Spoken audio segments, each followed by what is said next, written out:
Welcome to the YouTube channel Bookworm. Today we will listen to a brief retelling of the following book, Green Mile by Stephen King. The novel is written from the point of view of Paul Edgecombe, who lives in a nursing home. In order not to lose the remnants of his mind, he writes down the events of 1932 that changed his life. Part 1. 2 Killed Girls. Paul serves as chief of prison guards on death row, which is called the Green Mile because of the green linoleum. There is an electric chair in the room adjacent to Mile. That year, in addition to the 3 guards of Millie, one more is added, Percy. This cruel young man, a relative of the governor, could get any job, but he chose the death row, and Paul has to endure it. In the fall, John Coffey is transferred to the Mile, a Negro of huge growth and powerful physique, condemned to death for the murder and rape of white twin girls. Coffey is very meek. He is afraid of the dark, seems a little retarded, and cries all the time. In his strange eyes, an expression of calm absence, as if Coffey himself is somewhere far away. From the newspapers, Paul learns about his crime. The daughters of a cotton farm owner disappeared from a closed terrace at night. After a long search with dogs, they were found in a forest clearing. John Coffey rocked naked dead girls, cried and repeated, "I tried to return everything back, but it was too late." No one doubted the guilt of the black man, although during the search for the dog, they found another trace. Paul strives to keep the Mile peaceful, but with Percy's arrival, peace is impossible. He is hated not only by the prisoners, but also by the guards. It was like a dose of arsenic injected into a wedding cake. Prison warden Moores calls Paul and asks him to be patient a little more. Percy is going to be transferred to a mental hospital, but before that he wants to command the execution. This is his condition. Paul agrees to everything. In the summer, before Coffey arrives, a very smart mouse appears on Mile. The animal regularly bypasses empty cells, as if looking for someone. Percy attempts to kill the mouse, but it escapes in the restraint room for the riotous, which serves as a closet on the Mile. Part 2. Mouse on the Mile. The mouse only comes to the Mile when Percy is away. Soon, Edward Delacroix is transferred to the Mile. It seems to Paul that the mouse was waiting for him. A small bald Delacroix named Del is convicted of rape, murder, and arson. Having committed a crime, he seemed to throw out the evil accumulated in him and turned into a modest and quiet little man. Percy hates Del and bullies him constantly. Percy only calms down when Paul promises that he will command Del's execution. It's funny how some people change with the right stimulus. Del calls the mouse Mr. Jingles. The mouse runs over Del's arms and rolls the wooden spool. Del believes he trained the mouse, but the guards are convinced that Mr. Jingles has done it before. While Paul's genitourinary infection worsens and prison warden Moores learns that his wife has brain cancer, Wild Bill is transferred to Mile. This frail, blonde 19-year-old guy from the category of problem children managed to do a lot of evil. Barely showing up on the Mile, Bill tries to choke the guard and gets knocked out with a blow to the head. Part 3. The Hands of John Coffey. On this day, Paul is particularly hard hit by his infection. Coffey, who has been quietly sitting in the cell during the turmoil, calls him to him. The rules forbid it, but Paul seems to be attracted to Coffey's out-of-this-world eyes.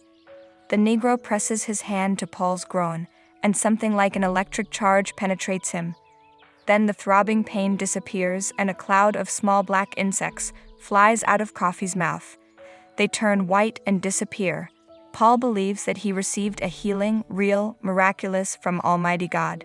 He asks Coffey how he does it, but he shakes his head. John does not remember what happened to him yesterday, but he knows how to heal. Paul doesn't understand why God put a miraculous gift into the hands of a child killer. He's on his way to the crime scene.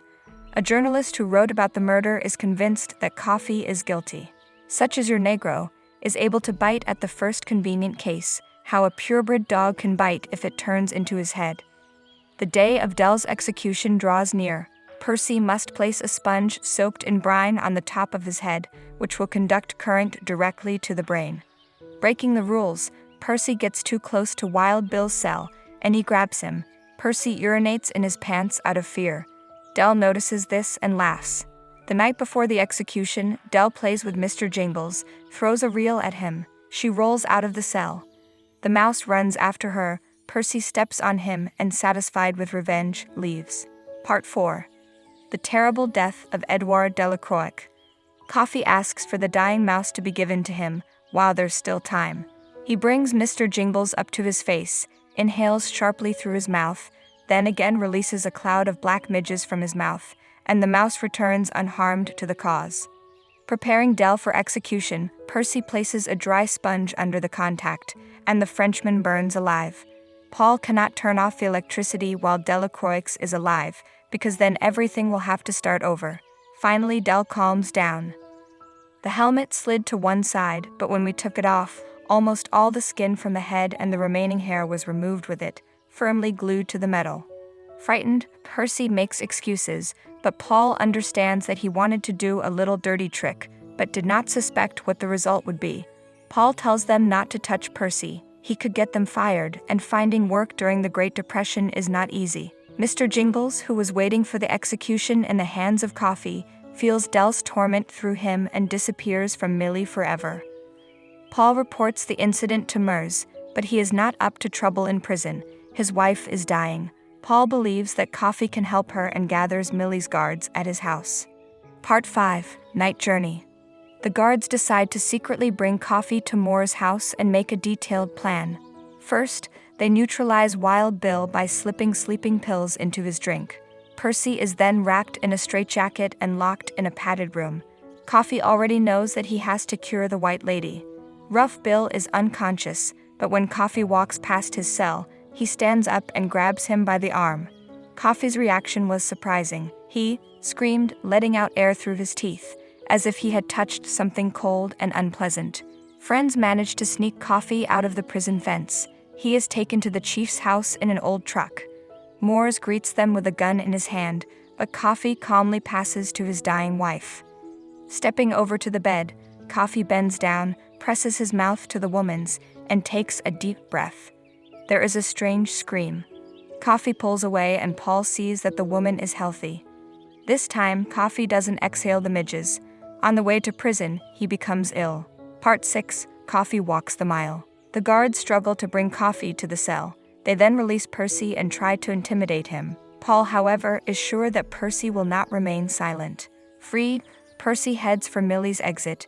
As he walks past Coffey's cell, Coffey grabs him, presses his lips to his mouth, and releases black flies. Thinking nothing, Percy walks up to Stormy Bill's cell, shoots him 6 times, then gnats fly out of his mouth. From that day on, Percy does not utter a word and is declared insane. Paul drives back to where Coffey was arrested, talks to the sheriff's deputy. He undertakes to help him and meets with the father of the murdered girls. It turned out that shortly before the tragedy, he hired an assistant, Wild Bill, who, according to Paul, killed the girls. Coffey found them, wanted to revive them, but did not have time. The Negro found out about this by touching Bill and used Percy as a weapon. Due to the color of his skin, Paul is unable to open a retrial nor arrange for Coffey to escape. The day of execution comes. Coffey tells Paul that he is tired of feeling the pain of the people around him and wants to leave. During the conversation, he takes Paul's hand, and he feels a tingle. Now John didn't know what he was doing, and suddenly I was frightened. It was as if fires were lit inside me. Not just in the brain, all over the body. When Coffey lets go of his hand, Paul's vision and hearing become sharper for a while. During Coffey's execution, the guards cry. Paul is sure that they are killing a miracle of God, and this will be credited to them after death. Thanks to the touch of Coffey, Paul lives to be 104 years old. In a barn near the nursing home, Mr. Jingles, who has long grayed, lives. Paul found this world's oldest mouse on the back steps. There, Mr. Jingles dies, and Paul lives for a very long time.